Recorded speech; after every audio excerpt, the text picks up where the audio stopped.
Assalamu alaikum wa rahmatullahi wa barakatuh. This is your boy Mohammed Tal, introducing the first from the Muslim Millennials podcast series. Earlier this week, I spoke to Dr Khaled Abou El Fadl. Dr Khalid is one of the most important and influential Islamic thinkers in the modern age, an accomplished Islamic jurist, scholar, and he is a professor of law at the UCLA School of Law. I was inspired by his khutbah, in which he tells Muslims to rely on their innate instincts of justice, reasonableness, and beauty when analysing our faith. So I felt it necessary to get in touch and have this conversation with him.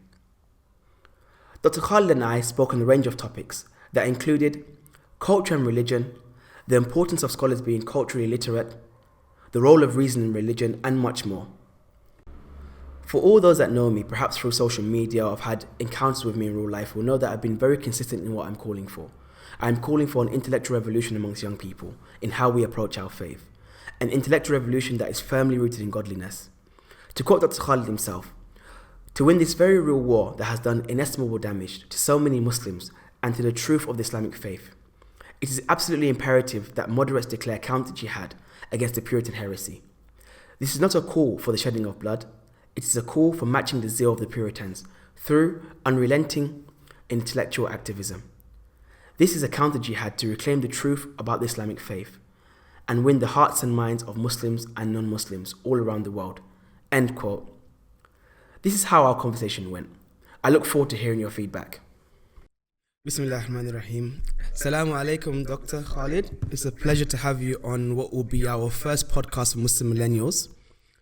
It's a pleasure to be with you. So, thank you very much. So, Muslim Millennials, I'm not sure how much you know, but and this is why particularly your khutbah on rethinking Islam anew really spoke to me, because it's exactly what young people, and myself in particular, and many other young people have been saying for such a long time, that we've complained about things, we've had issues with some of the rulings that has reached us, and no one has kind of come to our aid. No one has kind of come and said to us, there's a new way of thinking about Islam. There's a new way of doing things, for example. So when I saw your khutbah and it was rethinking Islam from anew, and you told people to take ownership of the deen from their fitrah, from what is justice, from what is beautiful. So I kind of thought this is really appropriate for us to have this conversation. So just the first question that comes into mind then is, as a young person now, what do you mean by kind of taking ownership of Islam from a way of fitrah, from a way of justice, from a way which is beautiful? Could you just elaborate on that for me, please? Well, there are, first, we always have to remember that we all all of us who are raised in Islam, we learn from the very beginning the Quranic exhortation that fitratullah, that this is Allah's fitrah, this is Allah's intuition, التي فطر الناس عليها, that this is what Allah has the intuition that Allah has instilled in normal human being. And of course, this then is supported by many parts of the tradition, some of which I spoke about in khutbahs, the traditions that emphasize the role of aql, constant Quranic exhortations for tafakkur and tadakkur and ta'aqqul and reflection and so on. But at the same time, we have to be very frank that at the same time that we have this innate call of the conscience, or the call to innateness within us, we wrestle with an inherited heritage that is so historically embedded in its context, so historically contingent, that within modern epistemological systems ceases to be intuitive or reasonable or even comprehensible. And we run into this again, if we are very honest, we run into this when everything from issues of gender intermixing to questions of music, to questions of suwar or pictures and Yes. representations, to issues about slavery, issues about the relationship between or the place of patriarchy in modern societies and so on. Now, Yes. but the thing that has always struck me is that wherever Islam has spread and taken root, and we have to remember that the Arab Islam is a relatively small phenomena historically speaking. So wherever Islam has spread and taken root, till any good historian will tell you that the Islam of South Asia is very particular to the South Asian region. The Islam of Gambia is very particular to Exactly. that region. The Islam of Morocco is particular to that. And when especially up till the 60s, whenever if you would travel around the Muslim world, you would see not just differences in cultural practice, but even visually, you would see the way Islam is manifested, expressed, and articulated. So it's no question that the Islam of sub-Saharan Africa could have been very odd and very off-putting to an Islam for someone who comes from Najd or the heart of Najd in Saudi Arabia, or even the Islam of Cairo. As someone who's Egyptian, I know that there is basic differences between the Islam that came out of the narrow streets of Cairo or urban Cairo, Islam of even South Egypt, or the Islam of the Bedouins of Sina. The power of Islam has always been that it was never just simply an immigrant phenomenon. The idea that Islam in Africa, for instance, remained an Arab religion is completely an Orientalist invention. Yes, immigrants brought that Islam, but once it gained converts, it grew from within the innate soil and unfolded in ways that were very culturally specific and unique to the context. What worries me about Islam in the West the most is that it especially since 1960s and 60s is for many different reasons, but for instance in the United States, Muslims were not allowed to become US citizens until 1965. The sort of the last barriers against citizenship when it came to Muslims. But since the 60s, Islam has become associated with an immigrant phenomena, and increasingly there has been a marginalization of convert Islam, innate Islam, Black American Islam, although they gained the biggest numbers of converts. And in the Western imagination, there has been a racialization of Islam as an Arab religion. And Muslims bought into that. All of this makes me understand when the Prophet ﷺ, for instance, tells us that استفتي قلبك ولا أفتوك ولا أفتوك ولا أفتوك. The wisdom in the exhortations by the Prophet ﷺ that it has to make sense to you within your own context, that you cannot simply lend your rational faculties and your conscience to someone else simply under the guise that they are speaking in God's name. And the historical moment that we have right now, and this is what sparked the khutbah in particular, because, you and I have been talking about this for a lot.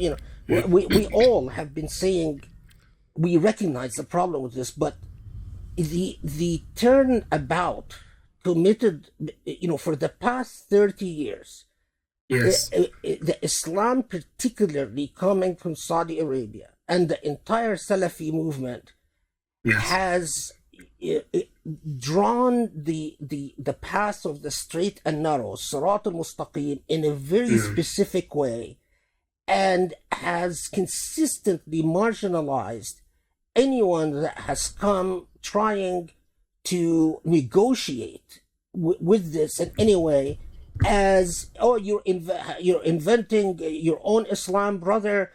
How can there be many Islams? There's no American Islam. There's no British Islam. There's only one Islam. Even the Islam that came from Arabia, they would go to Africa, and they would tell them, your Islam is wrong. They would go to Turkey and say, your Islam is wrong. They would go to Bosnia and say, your Islam is wrong. There's only one Islam. And then suddenly, in 1 second, because a royalty, a few individuals willed that all the previous fatwas of the past 30 years be reversed, the same exact shuyukh like Sheikh Sudais, who traveled to the US and traveled to Europe and spoke in many contexts in the past where he was very adamant about Sirat al-Mustaqim and what it is. Overnight, if that doesn't wake us up, if that doesn't just remove the Ghishawa before our eyes, I don't know what will. No, most definitely, and thank you for that beautiful introduction. Thank you very much. But the question that comes down, it's not from myself, but I'm going to act as a proxy for many young people who might say, okay then, if that's the case, let's trust our reason, let's trust our fitrah. They're going to say, then, I know they have the, and I kind of really, this phrase really gets to me. When they say, ittiba al-hawa, you're following your desires. Right. This is what they're going to, if you're following your desires. And I've always said to myself, I doubt looking for an opinion within the schools, or looking for an opinion by mujtahid is exactly following your desires. But I want to say, if someone was to come to you and say, okay, so you mentioned 3 things in the khutbah, which I'm in agreement with you. You mentioned the position on music, you mentioned the position on pictures, and you mentioned between respectful shared gender spaces between the sexes. So if someone goes, okay, well then how far do we go in these things? First of all, what is our limit? What is our methodology? And then how do I combat not combat the people, but how do I respond to those people who say, okay, we agree with you in principle, but then how do we know we're just following this because it's the right thing to follow, or we're just following quote unquote our desires? Well, this is exactly, I mean, it is imperative that we ask ourselves these same exact questions. I don't see these questions as ones that are fatal to the message that I communicated. I see them as actually necessary cautionary points, because we of course, Allah Himself warned us repeatedly that there is a difference between the act of rationality and the act of hawa or whims. And we know that shaitan mingles in whims, and that shaitan will always have us try to project our egos and rationalize our egos. But this is what I always say, is that one, we all know that, and this I insist on, no one is to be heard to say that there's a question about what the 5 pillars of Islam are. A minimum 5 pillars, whether there's a 6th pillar of Al-Amr Ma'ruf wa Nahy Anil Munkar, we can get into that, but that's, but at a minimum of 5 pillars. I personally will not entertain a counsel from someone who wants to speculate about the divine will if they don't respect the 5 pillars at a minimum. Second, think of a pillar like Salah. No. Allah is my witness that just for a human being to perfect their salah could take a lifetime. I mean, one of the saddest things for me, and I am now in my 50s, is that I wish I had several other lifetimes just to get with my salah where I wish that I can get it. Because it is a universe. People, if you understand what salah is about, salah is an entire philosophy of living. It is living the divine throughout the temporal moments. So we leave alone Sawm and leave alone truthfulness about zakah and sincerity about zakah. But then the other thing, what I am counseling is that we know, as we strengthen our faith, we know that Allah is Rahman ar-Rahim. How do we know that? Is that because we recite it in prayer so many times, every time. Exactly. Yeah. And we know that it is elementary that that the taklif manat al-hukm, that any obligation that arises for a hukm to base an obligation, it must be comprehensible to us. It must be that if Allah, for instance, says be just, but we have no ability to understand justice, then Allah would be saying lagh, which is haram, which is impossible. Exactly. You know, and lagh, which means like basic for the non-Arabic speakers, nonsense. Or Allah would say, I am Rahman Rahim, Allah speaking Zat Jalala, that I am the compassionate, the merciful. But then we have no reference frame for what Rahmah is. Then again, that would be lagh. So then if we understand that, so there are things that within my historical moment, that all human beings can relate to. So we all respond. We all, when we're happy, we smile. When we're sad, we cry. We all know what starvation is. We all know how it feels to be tortured. We all know how it feels to be embarrassed. We all know how it feels to be humiliated. And these commonalities give us a great deal to make us busy. Then how about the sort of finesses of the whole issues, legal issues that come up that depend on evaluating the evidence, sort of the balance. And Isaac, and that comes on to what I'm going to say about methodology, because from what your khutbah is saying, you're saying that if you hear something that doesn't exemplify beauty or justice or mercy and these kind of, or reasonableness, then you say, hang on a minute, and this was, alhamdulillah, you're empowering people to say, alhamdulillah, I'm not going to take that from you, I'm going to check with someone else or check with another person. Precisely. That's a big difference between that and saying, oh, well, it doesn't make sense to me, so I reject it as completely not true and wrong. That there's a huge difference between that and saying, yes, of course, it doesn't, it's not sitting well with me. Then my ijtihad, my juhd, my effort is going to go into finding someone that I trust and someone that I respect. And this is why I gave a whole khutbah, about what type of faqih should you trust.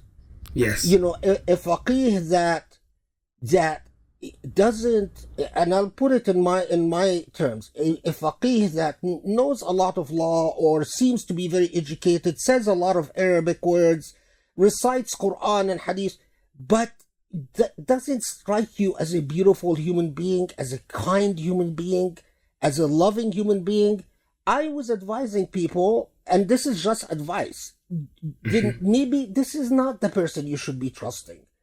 But I think that the for young people, the problem with our young people, and this has come from the legacy of colonialism in dominating the Islamic world and making Muslims lose their sense of reverence and awe towards their tradition and towards the figures that specialize in religious affairs. So all the colonized countries respect doctors, medical doctors, and engineers and computer scientists far more than they would respect a faqih, even if this faqih is the most educated person in the world. That's very true. And so part of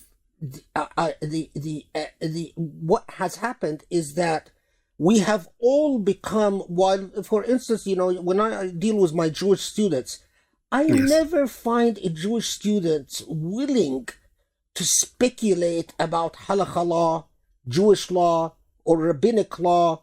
I ask even law professors who are my colleagues about Jewish law, and they'll say, well, what I think is this, but, let me check with my rabbi. And let me introduce you to my rabbi. When it comes to the Christian tradition, people might have all types of opinions about, the love of Christ and loving Christ and what Christ. But when it comes to historical complex issues, people have this innate sense of, well, this needs a different level of specialty. I'm not just going to shoot from the hip. Not so, unfortunately, with Islam. All of us have become emboldened when it comes to Islam. So the most,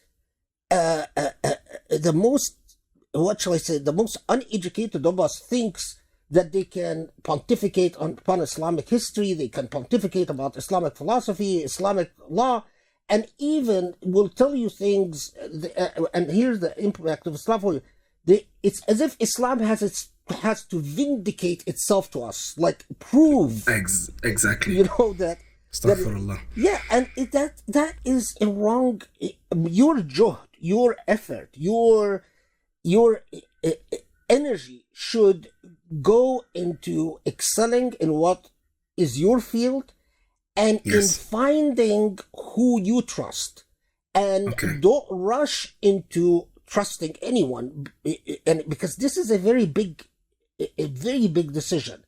Which faqih I say, what, your ethical character, your knowledge, your resume, basically your CV, is that I am going to give you the benefit of doubt. I'm going to take your opinion and follow it until I meet someone more knowledgeable, or until you do something that makes me say, okay, I'm not going to follow you anymore. I'm going to follow someone else. But that suspended judgment, if we keep our priorities straight, if we focus on our shahada, on our salah, on our zakah, on our sawm, and use our intuition for the vast majority of issues, and then these sort of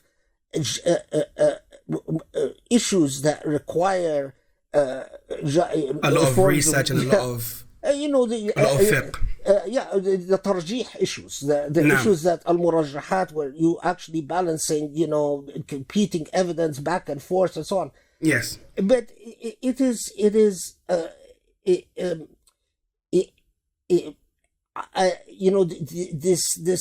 this trend that occurred in modern Islam, where we psychologically become a part of the conspiracy to racialize Islam as an Arab religion, to even think that, like Orientalists did, that Turkish Islam is not authentic Islam, African Islam is not authentic Islam, South Asian Islam is not authentic. It's only Arab Islam, and not just Arab, but even Najdi Islam. Exactly, Najdi, and what I find amazing, and I was saying this. I put something out, and I put a post out recently on millennial culture, because people were asking me, okay, you talk about millennials, what is millennial culture? And I said millennial culture is me as a a man born in Gambia who moved to England when I was 3 months old, who has friends who are from the Desi background, who I wear shawal khamis at times, I wear jalabiya at times, and likewise my friends who are Desi, who are very proud of their culture, but they will engage in eating African food, for example. They wear African clothes, and I said that we have such an amazing time that it does sort of remind me of a lot of the communities in the past when Islam was spread through trading, where we have a time where us young people from an amalgamation of different tribes and of different cultures, but we all feel a kind of attachment to our places, whether that's going to be America or England, but we also all feel very Muslim, and we also feel very so almost like very millennial, very Muslim, very a part of our culture, a part of our parents' culture, but also we share a kind of a third culture with people.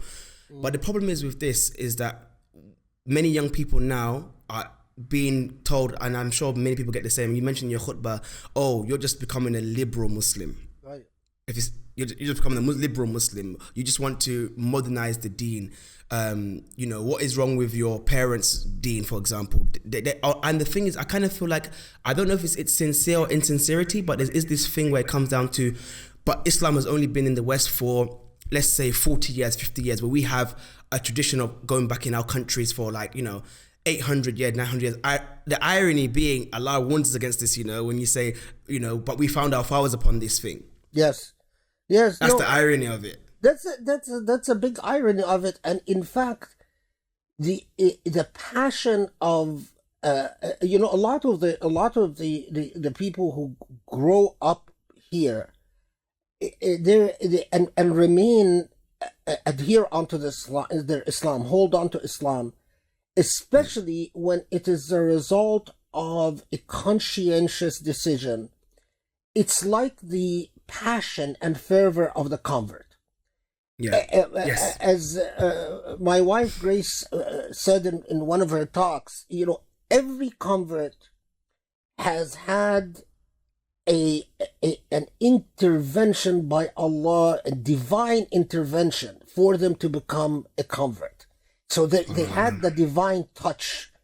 Now, this divine touch is something that so many traditional born Muslims never experience, never have, that falling in love with Islam. Now, a lot of people who grow up in Western society, they also have these moments where they sort of rediscover their Islam.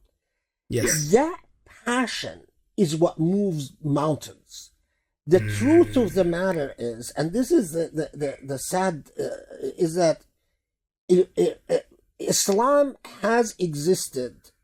So, for instance, many people have forgotten because we don't read enough history, unfortunately. But yes. But there was a huge Muslim slave rebellion in Brazil in the 1800s, for instance. Yes.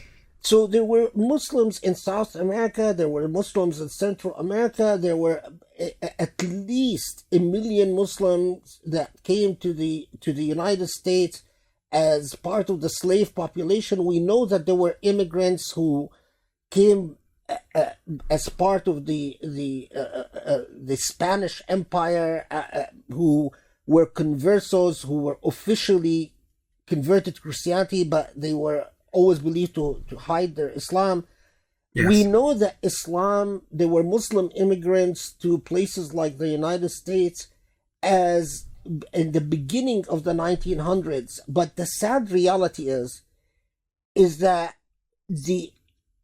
all the immigrant cultures that have existed, for instance, in the United States, yes, from the beginning of the 20th century, as long as they remained an immigrant phenomena, as long as they did not manage to win converts and win the hearts and minds of their children and grandchildren, they completely vanish by the third generation. SubhanAllah.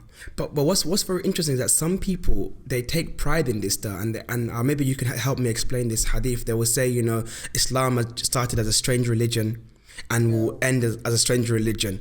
So glad tidings be to the strangers. I even heard an imam in the khutbah say, glad tidings to the widows. and he was taking Yeah, pride in yeah. this. So maybe you can explain that for me. Yeah, you see, now this hadith can be taken in two different ways: in a Okay. defeatist way and a strengthening or empowering way. So, Yes. طوبى للغرباء, praise be the strangers. Yes. I can, as for instance, as a Muslim committed academic, No. in academia, I can tell you I am a complete stranger, Yes. and that I am often so marginalized because, sadly, most Muslims, if they enter academia, and not enough Muslims enter academia, but when they do, they perform whiteness, they dissimulate, or they actually assimilate, sorry, and Yes. lose their identity, and in order to get ahead in life, they whitewash themselves completely and even become more white than the white, and it's very sad. And Wow. when I listen to, I remind myself, طوبى للغرباء, to give myself strength, that it's as if the Prophet ﷺ across the centuries is telling me, it's okay if you feel like a gharib, if you feel like a stranger in this dunya, because that doesn't define your status in Allah's eyes. And and I'm reminded when Ibn Taymiyyah had a discussion about, can the Jama'ah be one person as opposed to Yes. the Ibn Taymiyyah has this very interesting discussion where he says, well, if one person remains adhering to the truth, and that one person represents the Jama'ah, and it's not an issue of numbers. The way this hadith can become a source of defeatism is when it becomes like so many people, that generations that confront challenging situations, they become convinced that their century is the final century, and that the hereafter is about to, So, for instance, a lot of people don't know that Nasruddin al-Tusi, who helped the Mongols sack Baghdad, Yes. and it's very shameful that a scholar of that magnitude, that he took the step of helping the Mongols to sack Baghdad, because he said, well, I see that the sacking of Baghdad, the final day is coming, Qiyamah is coming in a year or two, so I am just, helping the end of times come about. And Yes. that's a very good example of how that idea of, well, the Prophet ﷺ was describing the end of days, and we have reached the end of days, so let's not resist our condition, and that becomes a source of defeatism. Yes. And that's when these types of hadith, the hadith al-fitna, and they become dangerous. And I'll tell you another thing. Do you know that the first the British occupation in Egypt, and the British I forgot now the name of the office, but anyway, the office that was responding to Thawrat al-Mahdi in Sudan, Okay. Yes. they disseminated a hadith al-fitna, and they actively went and got the shuyukh that were in alliance with them, or that they had bought, in other words, and asked them to give sermons about a hadith al-fitna. Why? To convince Muslims that, well, it's the hereafter, it's the end of days, Islam it's on its way to extinction, to go back to, so don't resist, give up. Yes. And Yes. and this is precise, it is arrogant to try, the Prophet ﷺ told us that if the final day is here and you have a seed in your hand, plant it. Continue to plant it. So Exactly. it is not our place to say, oh, the hereafter is coming, around the corner, or it's next year, or it's the end of, or it's a Trump presidency. And so, no, Allah has commanded us to uphold our duties of jihad and our duties Yes. of Amr Ma'ruf wa Nahi Anil Munkar, and to do Yes. so to our very last breath.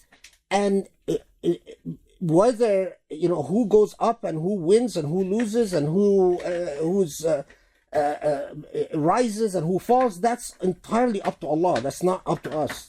And so it's a reminder of we should take comfort when we feel estranged and marginalized, that if your heart and conscience is clear with Allah, if you know you are not committing any of the kaba'ir, and that you in your heart you know that your effort is in the sake of Allah, then take comfort by that and don't care about the social consequences.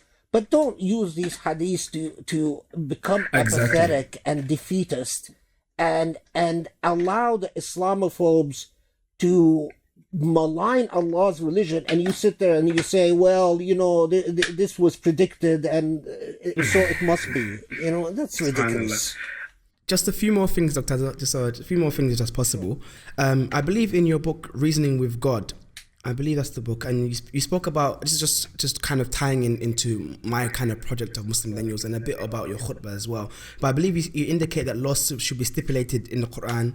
Laws stipulated in the Quran should be kind of reconsidered in a modern context. So the kind of question here is then, and obviously, there is this thing, as a person who's a student of Sharia myself, I can tell you how many babs from the abwab of fiqh are irrelevant to us. Right. And honestly, you go for some of these, these kind of, these shuruha to us, maybe 20 volumes, and literally, more, if not 3/4 of it is irrelevant to modern day. Right. So my question is then, like, when you meant reconsidered or rethought or rethinking Islam anew, to kind of what extent, what will be an usuli approach from your end, and kind of to what extent do you mean by this? Obviously and even I want to go into this point as well, because people tend to talk about this thing of ma'lum min ad-din bi-darura. Right, yes. So they'll say, for example, the hijab is ma'lum min ad-din bi-darura, and they say faman ankara ma'lum min ad-din bi-darura faqad kafar. Well, it's very people have what they declare as ma'lum min ad-din bil-darura has been, what can I say? It has been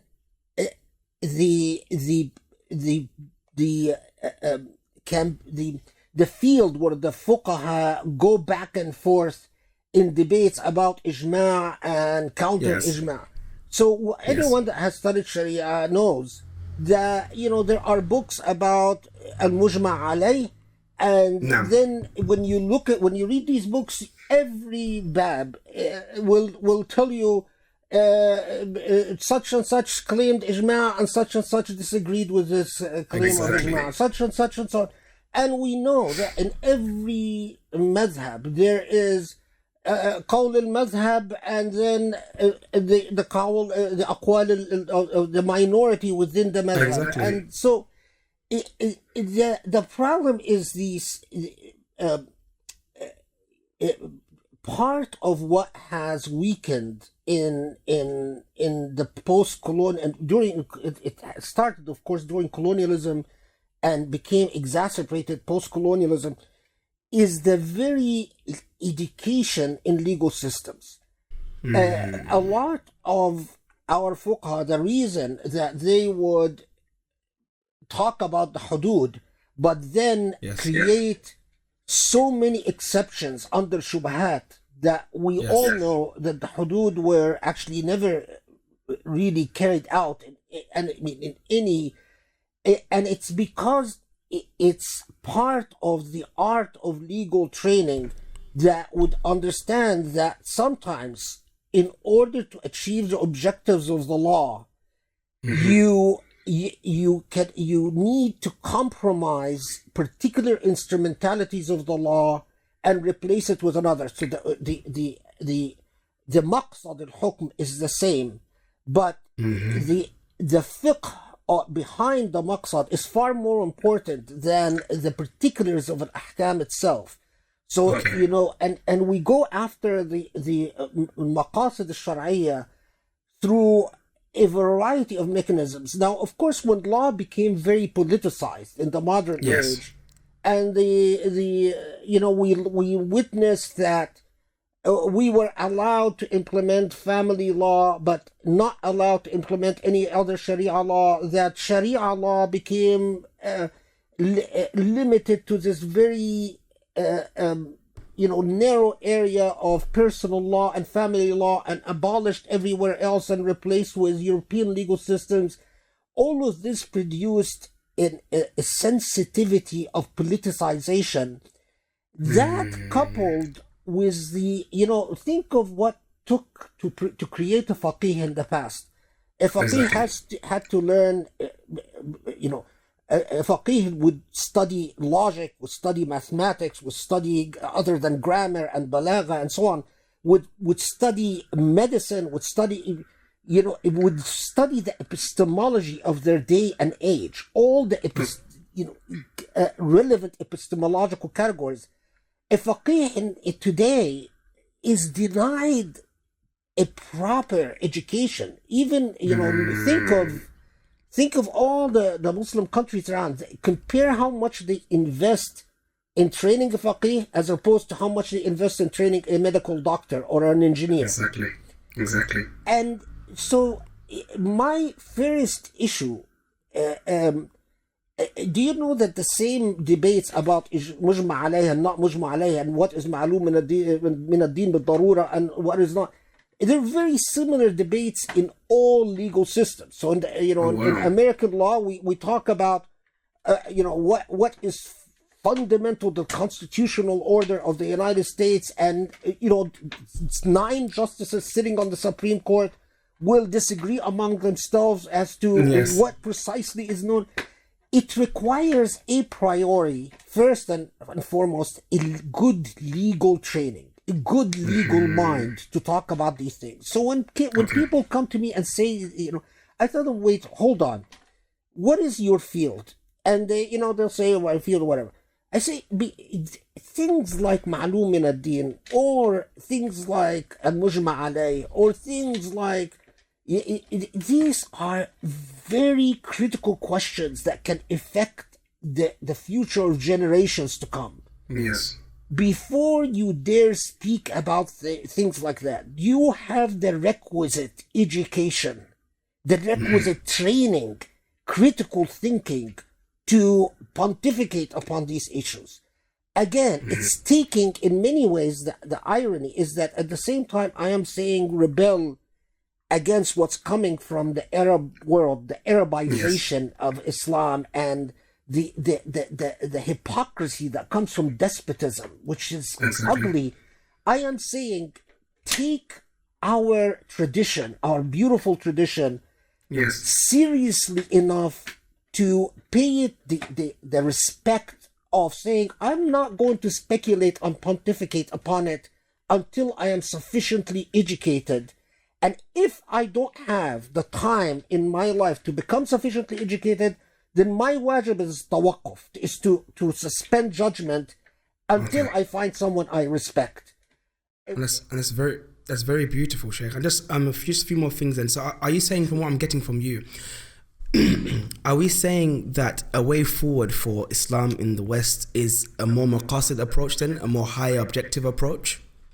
I think, any, because I spent a lifetime now studying how is it that Islam spread in Africa, how is it that Islam spread in places like Indonesia, how is it that Islam spread in China, how is it that Islam spread in Malaysia and the Philippines, and I insisted on reading as much of the native sources as much as I could put my hands on as I could. And the thing that really struck me time and time again is that the pioneers would not be dependent on the pioneers of the movement within Islam in Nigeria, or Islam in Gambia, or Islam in Ghana, or Islam in Habasha.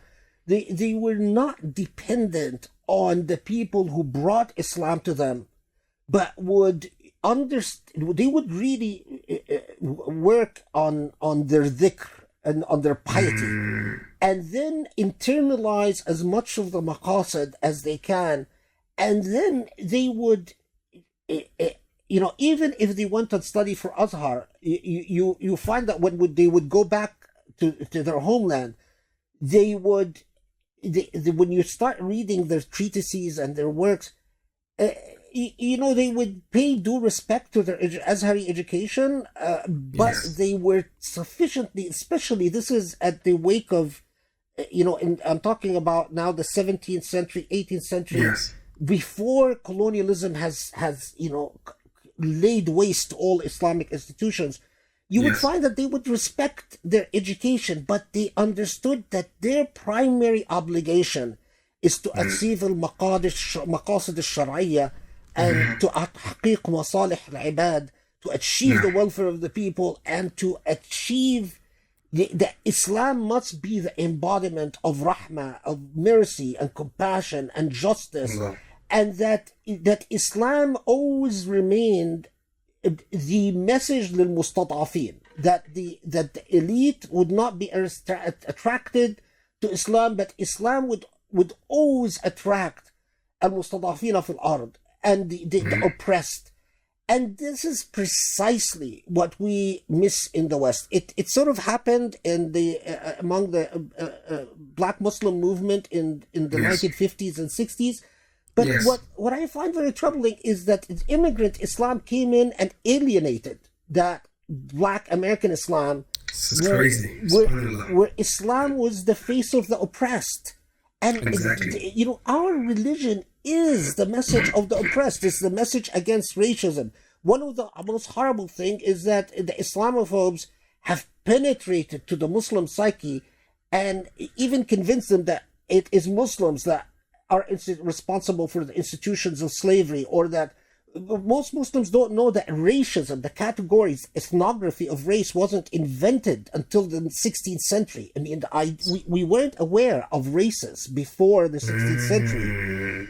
We need when I have students, I tell my students, I can be less demanding of you, less hard on you if you wanted to specialize in history or any of the sectors. But if you are going to specialize in Islamic studies, I demand that you be the most intelligent, the most impressive, the most creative, and the most original, because our historical moment demands it. We are not going to defeat the new crusade, and Islamophobia is the new crusade, by the way. And we're not going to be able to defeat this new crusade unless we learn to value our most intelligent and talented assets. Every intelligence is a gift that Allah gives to a community. It's like when Allah gives a Bach or a Mozart or a Beethoven. The part of the challenge, the test, is that are you as a community going to nourish that, going to nurture that, going to make it flower and bring fruit, or are you going to suppress it and degrade it and flatten it so intelligence and talent is going to be equal, lack of intelligence and lack of talent? And unfortunately, that's exactly what we are doing. Modern Muslims do. We flatten things. Yes, sadly. And just thank you so much for this. This has been an amazing. Just a last question, and just a very question that I've received quite a lot of times. Because in moving forward, we're moving away from this idea that Islam in, let's say, Saudi Arabia is our focal point, is our reference point for what is traditional Islam, or what is authentic Islam. So in moving away from that, for your advice to young people, for that millennial generation, how important it is to have a scholar that they trust who knows the cultural context in which they live in, and how important would you say that is for young people? I think it is critical. I'll tell you, I think I wasn't raised here. I wasn't born here. I came to the United States when I was 19 years old. And my English, when I first came, was horrible. but I understood that it is my Islamic obligation. It is my Islamic duty. If I wanted to think about what, if I wanted to think about what ought to happen for Muslims, it is my Islamic obligation to master English, to read the literature, to master the culture as much as I can. So my answer is, it is imperative. When I find an imam giving Jum'ahs and their English is broken and weak and they've been living here 20, 30 years, Yes. I see that as negligence, as a failure to discharge your obligations. Because Islam, that if you are in Canada or you are in the US or you are in England, this is your Islamic context. Can you imagine an imam leading prayer in a Cairo mosque that speaks broken Arabic and that mixes, that can't put together sentences where the congregation would understand? The congregation wouldn't accept it. Why do we accept it from our imams in the West?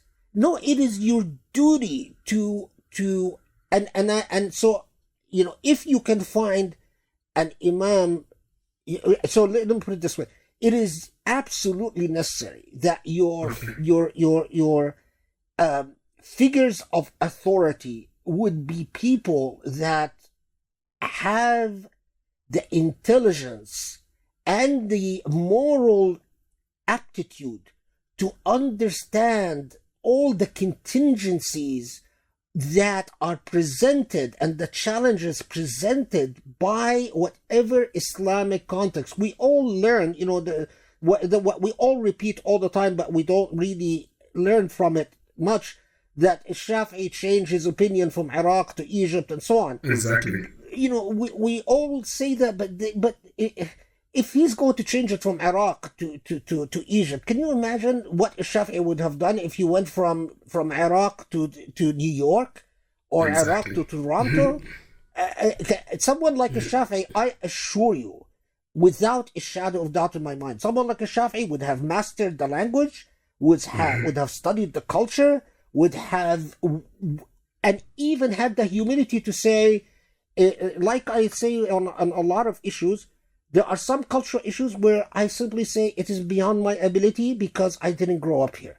And so I defer to those. And this is why, for instance, that I went out of my way that when I do the Usuli Halaqas to have Grace speak. I encouraged her for decades of marriage because I understand that the perspective she brings is, no matter how hard I work, as someone who grew up in Egypt and Kuwait, there are things that I will not be able to make the psychological leap, but Grace can help me, and that's what you need the humility to say, these are my limits, and that's the type, we really, and it is all anchored in the fear and love of Allah, that you always constantly say to yourself, death is but one step away, and when I meet Allah, Allah is going to say, the most serious thing in your life was your faith, Islam. How did you handle that most serious things? Did you take liberties that you don't take with your profession? Did you deal with your job more seriously than you deal with your Islam? And I know that I don't want to be put in that position before Allah where I would not have a convincing response, because Allah knows my intentions and knows everything. Yes. And it is, for all the young people, it is critical that, the supply often depends on the demand.